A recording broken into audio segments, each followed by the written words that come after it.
আসসালামু আলাইকুম। ইনস্ট্যান্ট জবের পক্ষ থেকে সবাইকে স্বাগত জানাচ্ছি। আমি সিফাত সিদ্দিক।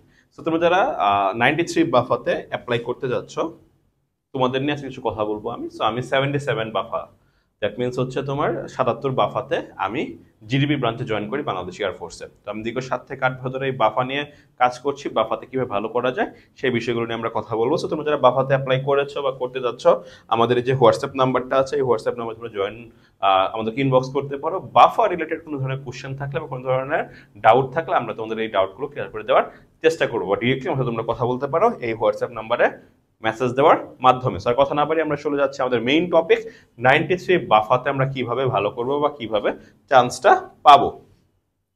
ফার্স্ট আমাকে জানতে হবে যে দেখো রিটেন পরীক্ষাটা আমি কেন কি করছি, উল্টা ভাবে সাজাইছি। আমি কেন উল্টা ভাবে সাজাইছি এইটা আমি একটু বলি তোমাকে। আমাকে রিটেন পরীক্ষা দিতে হবে, আমি জানি যে অ্যাপ্লাইয়ের পরে আমাকে ফিজিক্স এবং ম্যাথে হচ্ছে কি পরীক্ষা হবে, তারপর ইংলিশে পরীক্ষা হবে, আইকিউ হবে। মানে দ্যাট মিনস রিটেন আমাকে 4টা সাবজেক্ট ফেস করতে হবে। তো সবারই একটা ভয়ের বিষয় হচ্ছে ফিজিক্স এবং ম্যাথ, এই দুই জিনিস সবারই হচ্ছে ভয়ের বিষয়। কেন ভয়ের বিষয়? কারণ এই যে কোশ্চেনগুলো হয় ইংলিশ ভার্সনে।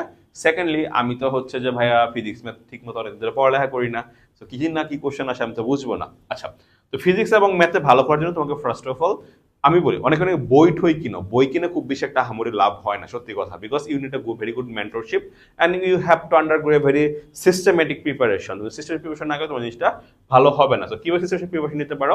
ফিজিক্সে যেহেতু ইংলিশ টার্মে এক্সামগুলো হয়, তাহলে তোমাকে ফার্স্ট অফ জানতে হবে বাংলা টার্মের ইংলিশ টার্মগুলো কি কি, এগুলো খুব প্রপারলি তোমাকে জানতে হবে। তারপর কি জানতে হবে? তোমাকে ম্যাথ জানতে হবে। ফার্স্টে কি জানতে হবে? ফিজিক্সের বাংলা টার্মের ইংলিশ টার্মগুলো কি কি জানতে হবে। সো এইটা তুমি যদি জানো, এবং ফিজিক্সে কিন্তু চ্যাপ্টার আছে 22টা, 22 চ্যাপ্টার কোশ্চেন আসে না, কোশ্চেন আসে মাত্র 3টা চ্যাপ্টার থেকে। তো কোন 3টা চ্যাপ্টার কোশ্চেন আসে এটা জানতে হলে আমাদের এই হোয়াটসঅ্যাপ নাম্বারে ইনবক্স করে দাও আমাকে। তো আমি ইনশাআল্লাহ তোমাদেরকে সলিউশন করে দিব। তো ফিজিক্স এবং ম্যাথে কোন চ্যাপ্টার থেকে কোশ্চেন আসে তোমরা জেনে যাবা, এন্ড কোন কোন টপিকগুলো থেকে আসে। তারপর আসে ম্যাথ। তো তাহলে ফিজিক্স আমরা কিভাবে ভালো করতে পারবো বুঝলাম, এবার ম্যাথ। এখন আমি তো ম্যাথ আমি ভাবতেছি আমার ডিফারেন্সিয়েশন থেকে কোশ্চেন আসে, ক্যালকুলাস থেকে আসে, তারপর যে পোলার সিমেট্রি আমরা যে স্থানাঙ্ক মানাঙ্ক বলে এইসব থেকে কোশ্চেন আসে। আসলে কিন্তু জিনিসটা হ্যাঁ এত কঠিন কোশ্চেন আসে না, কোশ্চেন খুবই সহজ।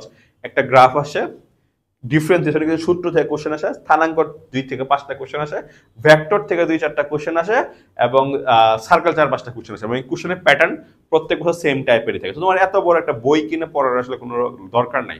সো কোন প্যাটার্নের কোশ্চেনগুলো আসে, যেগুলো ফেস করতে চাও, এই হোয়াটসঅ্যাপ নাম্বারে ইনবক্স করে ফেলো। এবার আসতেছি হচ্ছে ফিজিক্স আর ম্যাথস। খুবই সহজ, কিন্তু বুঝতে হবে কোন টপিকের উপর এক্সামগুলো আসে।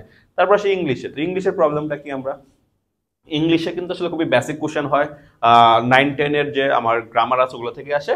And IQ, this is a very tough thing, because আইকিউতে বেশি সংখ্যক ছেলে মেয়ে বাদ পড়ে যায়। সো টাফ থিং ওরকম টাফ থিং না। এই আইকিউটা আবার 11-12-এর সরি আইসিএসবির আইকিউ থেকে ডিফারেন্ট। এখানে তোমার হচ্ছে পার্সেন্টেজের ম্যাথ অ্যান্ড হচ্ছে ইয়া থাকে অনেক বেশি, হচ্ছে তোমার আমরা যেটাকে বলি হচ্ছে ইয়া পার্সেন্টেজের ম্যাথ থাকে, আর অনেক বেশি হচ্ছে তোমার অ্যানালজি থেকে কোশ্চেন থাকে। অ্যানালজিতে তুমি যদি ভালো করতে চাও, তোমাকে বুঝতে হবে কোন টাইপের অ্যানালজি আছে, এবং ওয়ার্ড মিনিং এর উপর ভালো একটা কমান্ড থাকতে হবে। সো কোন টাইপের অ্যানালজি আসে সেটার জন্য যে বারবার যেটা বলছি আমি হোয়াটসঅ্যাপ নাম্বারে নক করে ফেলো। সো এই হচ্ছে রিটেনে পাস করার বিষয়।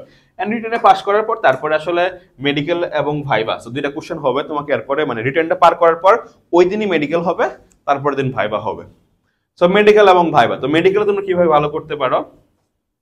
মেডিকেলে ভালো করা খুবই সহজ ভাইয়া, আহামরি কঠিন কিছু না। মেডিকেলে ভালো করা খুবই সহজ, ইজিলি তোমরা মেডিকেলে কি করতে পারবা? ভালো করতে পারবা। মেডিকেলে হচ্ছে ইজিলি তোমরা ভালো করতে পারবা। সো মেডিকেলে কিভাবে ভালো করতে পারো? মেডিকেলে যদি ভালো করতে চাও তোমাকে কিছু বেসিক জিনিস তোমাকে ফলো করতে হবে ইনশাল্লাহ। সো কি কি বেসিক জিনিস আছে? তোমাকে হচ্ছে যে নাক কান্না কোনো প্রবলেম থাকে যদি থাকেও ডাক্তার দেখাইতে হবে।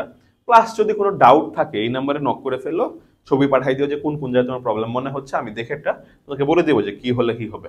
And viva, this is a very big thing. So ভাইবাতে 7 থেকে 8টা কোশ্চেন করে, কেন জয়েন করতে যাচ্ছ, বাবা মা কি করেন, তারপর হচ্ছে কারেন্ট অ্যাফেয়ার্স, যেমন ধর ইরান ইসরায়েল যুদ্ধ হচ্ছে এখন, তারপর হচ্ছে যে তোমার Gaza Hezbollah, Gaza Israel, Gaza Hezbollah, তারপর ইসরায়েল, এই যে যুদ্ধগুলো হচ্ছে রাশিয়া ইউক্রেন, এগুলোর ইয়েটা কি, তারপর হচ্ছে ফিজিক্সের যে একটা সূত্র যে নিউটনের ফার্স্ট ল, নিউটনের সেকেন্ড ল, থার্ড ল, এই কোশ্চেনগুলো তোমাকে ইংলিশে কোশ্চেন করা হবে। সো আমারই কঠিন কিছু না। So in types of suggestions please knock me in this WhatsApp.